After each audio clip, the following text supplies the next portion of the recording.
Okay, so moving on to the next question, question number 11. A simple harmonic motion of amplitude A has a total energy E. Okay, determine in terms of E the potential energy and the kinetic energy when the position is 1/3 of the amplitude. Alright, so basically dua-dua soalan ini adalah soalan yang sama. Soalan ni bersambung sebenarnya kan. So position is 1/3 of the amplitude ni is used for both questions. Alright. So kat sini dah ada dah. Ini adalah deriving. So ni macam mana kau nak derive equation yang kita belajar kat depan tadi tu. Kat depan tadi kita dah belajar dia punya potential U sama dengan half m omega squared x squared.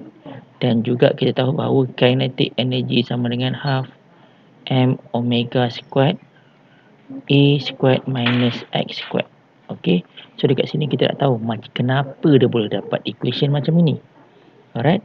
So kita tengok kat sini kan, when we know the kinetic energy, ini bukan kinetic energy ini adalah total energy. Okay, we know that total energy E ini adalah total energy and potential energy U is equals to half m omega squared x squared. Okay, ini total energy and potential, ini ada formula dia. So when x is equal to 1/3 A, then U dia akan dapat 1/9 daripada total energy. Sebab apa? Sebab 1/3 ni kau square kan. Ni 1/3 kau square kan dia. Alright. So kinetic energy pula sama dengan total energy minus dengan potential energy. So dapat 8/9E. Alright. For what values of the position will the kinetic energy equal to the potential energy? Dekat mana tempat dia?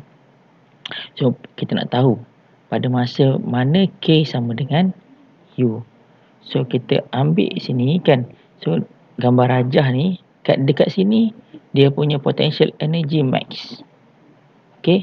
Dekat sini bawah ni kinetic energy max. Alright.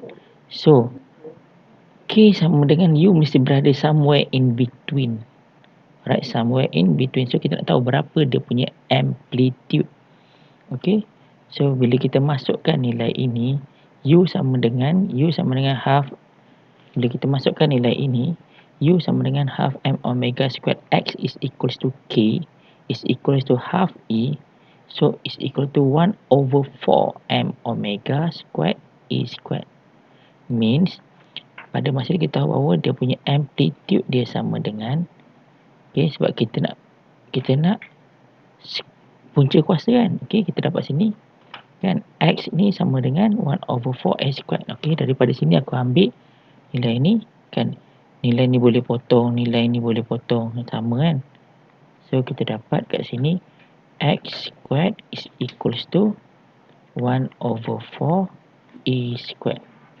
Means X is equals to square root of 1/4 E squared. Okay, so dapatlah nilai yang ini 1/2A. Okay. And the last question for this subtopic. Okay. Figure 9.5 shows a point P moving in uniform circular motion radius A. The respective point projection Q and the circle diameter represented by the dotted circle. Okay. The displacement of the point projection Q from the circle is X. Sketch the graph of displacement against time. Okay, so dekat sini dah ada dah jawapan dah lah. Based on the diagram. Okay. So based on the diagram, kan kalau kau tengok dekat sini, okay, yang ini dia pusingkan diagram kau. Yang dia pusingkan diagram supaya dia boleh buat phasor diagram ni. So dia start dekat sini, dekat point dekat sini, ini starting point dia. And moving ke sana lah. So kau nampak dekat sini dia dapat graph cos. Okay, graph cos. Alright. Starting with appropriate displacement shows that the projection Q perform simple harmonic motion. So bila kita nak cerita pasal simple harmonic motion, kita kena buktikan bahawa dapat formula ini, Ctrl Z. Okay, Ctrl Z. Ya, ni formula dia. Kalau dapat formula ni maksudnya dia obey SHM equation. Yang ini aku dah tunjukkan masa aku explain LO 19.1. Okay, macam mana dapat dia differentiate daripada X. Dia differentiate, okay, equation dapat daripada graph. Okay, so daripada graph ni, dia differentiate and dapat equation yang bawah ni. Alright, so ini 12B. 12C, at time, calculate the amplitude and the period. So sekarang dia bagi kita dua benda. At time t is equal to 1.0, the displacement of x and the acceleration of the point projection Q are bagi tahu ni. So masa t, so C kita tulis sikit, masa t sama dengan 1.0. Kita dapat tahu bahawa dia punya displacement x is equals to 9.1 and dia punya acceleration is equals to negatif 36.4 cm per second square. Okay, centimeter. So dekat sini apa yang kita boleh cari dulu? Okay, ingat acceleration is equals to negative omega squared x. So over here kita boleh cari omega sama dengan berapa. Itu adalah benda yang sangat penting. So bila dah cari omega, bila kita nak masukkan dalam equation ni tadi kan, equation yang atas ni kita ada equation, okay, x is equals to a cos omega t. So kita dah dapat tahu dah nilai ni omega. Dah selesai. So sekarang kita punya cabaran kita adalah nak cari nilai a pula. So nak cari nilai a senang sahaja. Gantikan daripada displacement ni kan. Kita gantikan saja. Nak cari nilai a pula. Nilai amplitude ni kita nak cari.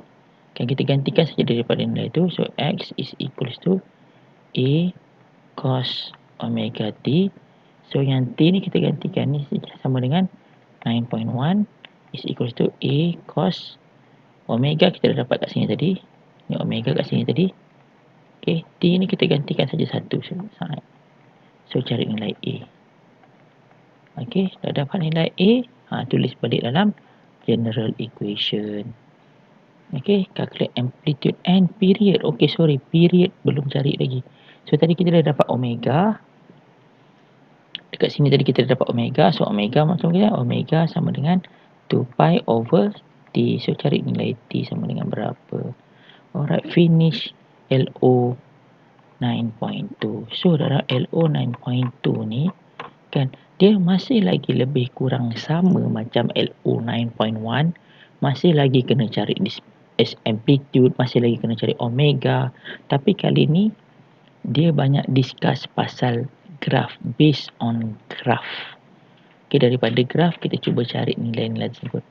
Okay, dan dalam chapter ni yang baru adalah kita belajar tentang energy and against displacement.